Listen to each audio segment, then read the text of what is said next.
Typically, I'd gripe about a game meant as part of a trilogy of interconnected titles, of which we in the West got only one. There are, in fact, 2 more Shining Force 3s out there, following the same storyline but from different angles, plus a premium disc for those who bought all 3.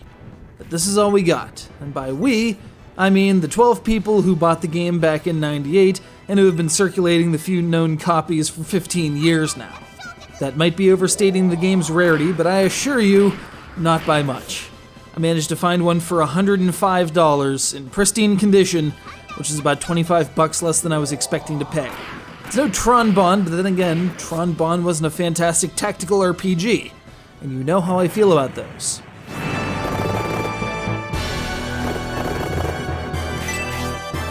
It's a tale of political intrigue as peace talks between the Republic and the Empire, naturally, have broken down due to, well, a complex web of finger-pointing.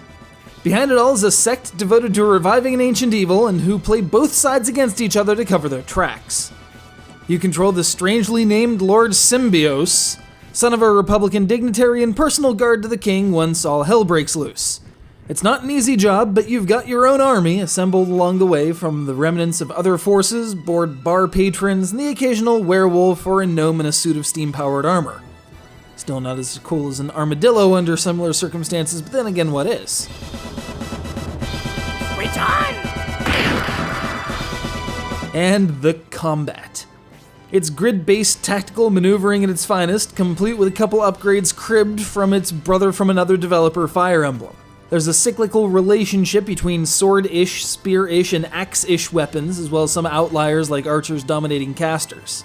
In addition to increased damage output, such matchups increase the chance of extra shiny special attacks. The rest of the game plays much like the Shining Force games of old, though the 3D battlefields can sometimes introduce human error due to misleading camera angles. And in a low-number game like this, where every hit counts and every cure counts more, a single square out of place can be devastating. It doesn't help that battles in 3 are a fair sight more complex than before, with the occasional ruin to investigate mid-fight or a giant rock-chucking golem to put down, or 2 trains moving through the battlefield while you have to guide a band of refugees to safety. It's certainly an evolution.